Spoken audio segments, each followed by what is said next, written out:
छत्रपति संभाजी नगर, जिसे पहले औरंगाबाद के नाम से जाना जाता था, महाराष्ट्र का एक ऐतिहासिक व सांस्कृतिक दृष्टि से समृद्ध शहर है। ये इतिहास, स्थापत्य और धार्मिक पर्यटन में रुचि रखने वालों के लिए घूमने की एक बेहतरीन जगह है। इस वीडियो में यहाँ की ऐतिहासिक धरोहरें, दौलताबाद फोर्ट, बीबी का मकबरा, खुलदाबाद का सूफी स्थल, महत्वपूर्ण धार्मिक स्थल घर्षणेश्वर ज्योतिर्लिंग मंदिर, लेटे हुए हनुमान जी का मंदिर और यहाँ की प्रसिद्ध हस्तकला पैठणी साड़ी को बुनकरों द्वारा बनाते हुए देखेंगे। आपका हमारे YouTube चैनल ट्रैवल विद मधु विनोद में स्वागत है। ये नई दिल्ली में इंदिरा गांधी इंटरनेशनल एयरपोर्ट के टर्मिनल 3 की डोमेस्टिक साइट है। छत्रपति संभाजी नगर की फ्लाइट का डिपार्चर यहीं से है। बोर्डिंग एरिया में सजावट के लिए व्यायाम करते हुए पुतले लगे हैं। एयरपोर्ट अंदर से बहुत ही साफ सुथरा है और दुकानों पर जरूरत का सभी सामान है। दिल्ली एयरपोर्ट में टर्मिनल 3 का बोर्डिंग एरिया काफी स्पेशियस है।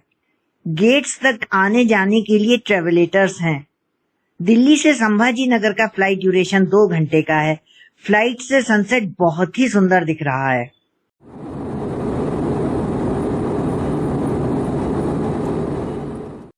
संभाजी नगर एयरपोर्ट की बिल्डिंग में पहुंचते ही सबसे पहले छत्रपति शिवाजी महाराज की मूर्ति दिखाई दी।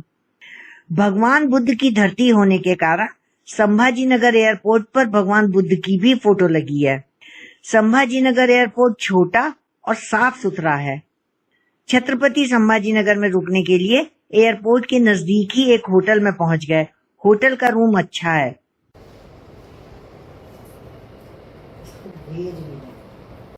कल रात दिल्ली से संभाजी नगर पहुंचे थे। आज संभाजी नगर घूमने निकले हैं और सबसे पहले घर्षणेश्वर मंदिर जाएंगे। छत्रपति संभाजी नगर मराठवाड़ा क्षेत्र का प्रमुख जिला है। चौराहे पर लगी घोड़े पर बैठे शिवाजी महाराज की भव्य मूर्ति फ्लाईओवर से दिख रही है। शहर से बाहर निकलते ही रोड के दोनों किनारों पर बहुत पुराने पुराने पेड़ आज भी लगे हुए दिखाई दे रहे हैं। थोड़ा और आगे चलने पर सामने एक तिकोना पहाड़ दिखाई दे रहा है, जिसके ऊपर दौलताबाद फोर्ट है। अब सामने एक गेट दिखाई दे रहा है जो दौलताबाद फोर्ट को गार्ड करने के लिए बना है। रास्ते में रुककर दौलताबाद फोर्ट का व्यू देखा और कुछ फोटो भी खींची।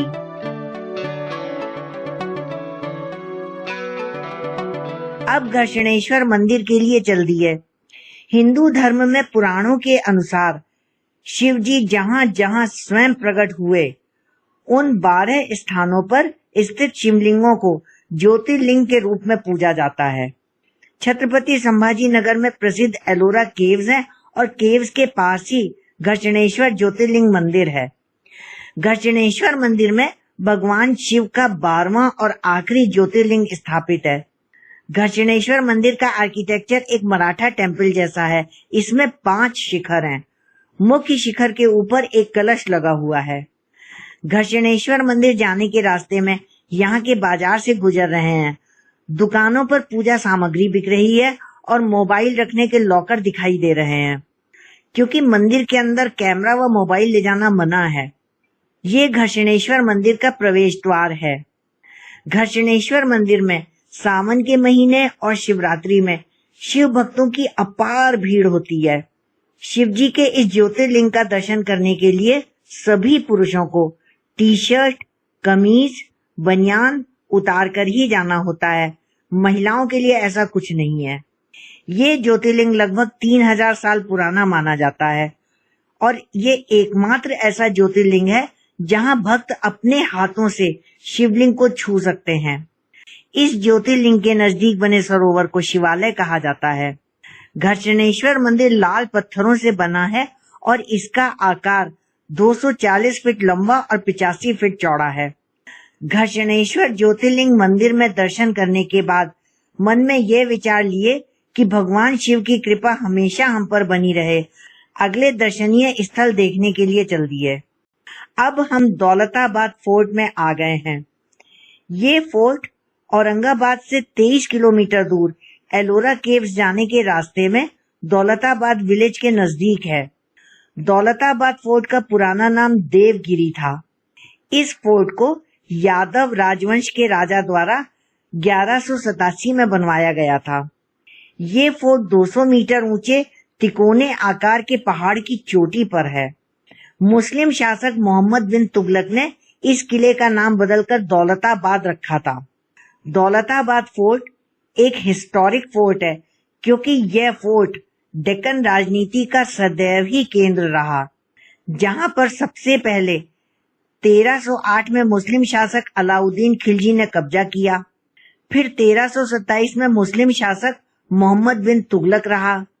1347 में बहमनी रूलर हसन गंगू का राज्य रहा और 1633 में मुगल शासक औरंगजेब ने यहाँ पर जीत हासिल की थी। 1760 में कुछ समय के लिए ये फोर्ट मराठों के पास भी रहा और अंत में निजाम ऑफ हैदराबाद के कंट्रोल में रहा। ये दौलताबाद फोर्ट का प्लान है। फोर्ट के अंदर जाने का ये एक ही रास्ता है। कहा जाता है कि किले को इस तरह से बनवाया गया था, इसे कभी भी कोई भी दुश्मन अंदर घुसकर जीत नहीं पाया। पहले परकोटे में बहुत सारी तोपें हैं और चारों तरफ ऊंची ऊंची दीवारें हैं।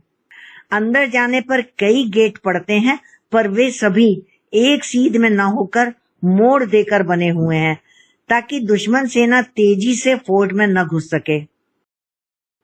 गेट पर हाथियों से बचाव के लिए स्पाइक्स लगे हैं।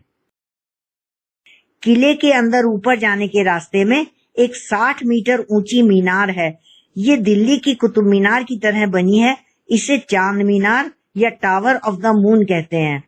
इस मीनार को 1435 में बहमनी सुल्तान हसन गंगू ने बनवाया था। फोर्ट पर ऊपर जाने का रास्ता काफी लंबा और चढ़ाई वाला है। ऊपर पहुंचने में लगभग 1 घंटा लगता है। डेक्कन राजनीति के केंद्र दौलताबाद फोर्ट की ऐतिहासिक घटनाओं और उस समय की उन्नत इंजीनियरिंग और भव्यता ने बहुत प्रभावित किया। भारत के गौरवशाली अतीत का विचार लिए अगले दर्शनीय स्थल के लिए चल दिए। अब खुलदाबाद जा रहे हैं। खुलदाबाद औरंगजेब द्वारा बनवाया ऊंची किलेबंद दीवार से घिरा हुआ एक छोटा सा टाउनशिप है। ये खुलदाबाद का एंट्री गेट है। ये औरंगाबाद से 32 किलोमीटर दूर और एलोरा केव्स के रास्ते में है। खुलदाबाद में औरंगजेब के आध्यात्मिक गुरु मुस्लिम संत सैयद जैनुद्दीन शिराजी की दरगाह है। इसी दरगाह के परिसर में ही औरंगजेब को भी दफनाया गया। दरगाह के परिसर में हैदराबाद के पहले निजाम असफ जा फर्स्ट, उनका बेटा नासिर जंग, औरंगजेब का बेटा मोहम्मद आजम शाह और उनकी पत्नी की कब्रें भी हैं। औरंगजेब को उसकी इच्छा के अनुसार मिट्टी से ढकी एक साधारण कब्र में दफनाया गया। कब्र को चारों तरफ से घेर से बना एक चबूतरा है जिसकी लंबाई 3 गज से भी कम है। इसके बीच में एक कैविटी है जिसमें मिट्टी है और एक झाड़ है। इस कब्र की लागत उस समय 14 रुपए और 12 आने थी। ये कब्र औरंगजेब की खुद की कमाई से बनवाई गई थी। कब्र का फर्श संगमरमर का है। 3 तरफ संगमरमर की स्क्रीन में 18 जालीदार पैनल हैं। प्रत्येक की ऊंचाई 6 फीट है। संगमरमर के इस काम को निजाम हैदराबाद द्वारा कराया गया है। कब्र के हेड स्टोन पर औरंगजेब का पूरा नाम लिखा है। भारत में सभी मुगल बादशाहों की शानदार कब्रों के विपरीत औरंगजेब की बिना छत वाली साधारण कब्र क्यों है? यदि आपके पास उत्तर हो तो कमेंट बॉक्स में अवश्य दें। अब हम लोग लेटे हुए हनुमान जी के मंदिर जा रहे हैं। श्री भद्र मारुति मंदिर संभाजी नगर से एलोरा जाते समय खुलदाबाद में है। ये भगवान हनुमान को समर्पित भद्र मारुति मंदिर है। यहाँ भगवान हनुमान की मूर्ति शयन मुद्रा में है। भगवान हनुमान की शयन मुद्रा वाली मूर्ति भारत में केवल 3 मंदिरों में है। अन्य 2 मंदिर प्रयागराज उत्तर प्रदेश और मध्य प्रदेश में हैं। मंदिर मुगलों द्वारा तोड़ दिया गया था, परंतु भक्तों ने भगवान हनुमान की मूर्ति को छुपा दिया था। 1960 में मंदिर की पुनर्स्थापना हुई और मूर्ति को स्थापित कर दिया गया। श्री भद्र मारुति मंदिर को ट्रेडिशनल स्टाइल में बनाया गया है। मंदिर का आंतरिक भाग संगमरमर से बना है और छत को फूलों की आकृति से खूबसूरती से डिजाइन किया गया है। भगवान हनुमान की मूर्ति को नारंगी कपड़े से ढका है और मालाओं से सजाया है। श्री भद्र मारुति मंदिर में बहुत सारे लंगूरी बंदर भी घूमते रहते हैं। औरंगाबाद प्रसिद्ध पैठणी साड़ी का घर भी है जो अपनी चमक के लिए जानी जाती हैं। पैठणी एक साड़ी की किस्म है जिसका नाम औरंगाबाद महाराष्ट्र राज्य के पैठण टाउनशिप के नाम पर रखा गया। पैठणी साड़ियां कला का एक बेहतरीन नमूना है। पैठणी साड़ी की विशेषता इसका डिजाइन होता है जिसमें साड़ी का बॉर्डर और पल्लू साड़ी के दोनों तरफ एक जैसा दिखता है। पैठणी साड़ी बनाने का काम 18वीं सेंचुरी में पेशवाओं के संरक्षण में खूब फला फूला। ये साड़ी लूम पर हाथ से बुनी जाती है। इसमें इस्तेमाल होने वाला सिल्क का धागा बहुत महीन होता है।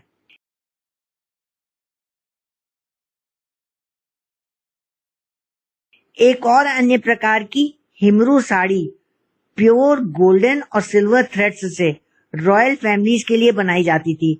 इसे किमखाब का काम कहते हैं। इसकी वीविंग का काम बहुत ही कॉम्प्लिकेटेड होता है। अच्छा, लूम भी बदल। अच्छा, ये इसके ऐसे डिजाइन आते हैं इससे। अब औरंगाबाद के पॉपुलर हिस्टोरिक मॉन्यूमेंट को देखने जा रहे हैं। यह बीबी का मकबरा है। इसमें मुगल एम्परर औरंगजेब की पहली और मुख्य बीवी दिलरास बानो बेगम की कब्र है। इस टूम को औरंगजेब के आदेश पर औरंगजेब के बड़े बेटे प्रिंस आजम शाह ने 1660 में बनवाया था। बीबी का मकबरा की वास्तुकला, डिजाइन और इसे बनाने में लगा सफेद संगमरमर का उपयोग कुछ हद तक आगरा में बने ताजमहल जैसा है। इसे ताज ऑफ द डेक्कन या मिनी ताज भी कहते हैं। मकबरे को 4 बाग लेआउट में बनाया गया है। ये 458 मीटर लंबा और 275 मीटर चौड़ा है। एंट्री गेट से गुजरने के बाद सुंदर गार्डन, पॉन्ड्स, वाटर कैनाल और कैनाल के बीच लगे फव्वारे और पाथवे हैं। गार्डन की दीवारें ऊंची बनाई गई हैं ताकि बाहर का व्यक्ति अंदर न देख सके। मकबरा एक ऊंचे वर्गाकार चबूतरे पर बना है जिसके चारों कोनों पर 4 मीनारें हैं। चबूतरे पर 3 तरफ से सीढ़ियां चढ़कर पहुंचा जा सकता है। बीबी के मकबरे का मुख्य गुंबद संगमरमर से बनवाया गया था। मकबरे के बाकी हिस्से पर प्लास्टर किया गया है। इस मकबरे का मुख्य डोम ताजमहल के मुख्य डोम से छोटा है। इंसिडेंटली ये औरंगजेब के शासनकाल के दौरान बनाई गई सबसे बड़ी इमारतों में से एक है। मकबरे में कई जालीदार खिड़कियां हैं। दीवार को इंट्रिकेट डिजाइन और कार्विंग्स से सजाया गया है। बीबी का मकबरा देखने पर ताजमहल की यादें ताजा हो गईं। बीबी का मकबरा सुबह 8 बजे से शाम 8 बजे तक खुला रहता है। भारतीयों के लिए इसे देखने का टिकट 25 रुपये है। बीबी का मकबरा औरंगाबाद से सिर्फ 3 किलोमीटर दूर है। आज छत्रपति संभाजी नगर के कुछ अट्रैक्शंस देखकर वापस लौटे। कल एलोरा केव्स जाएंगे। एलोरा केव्स का वीडियो ऊपर आई बटन दबाकर देख सकते हैं। ये वीडियो आपको कैसा लगा कमेंट बॉक्स में जानकारी दें। वीडियो को लाइक व शेयर करना न भूलें। यदि आपने अभी तक चैनल सब्सक्राइब न किया हो तो सब्सक्राइब करना न भूलें।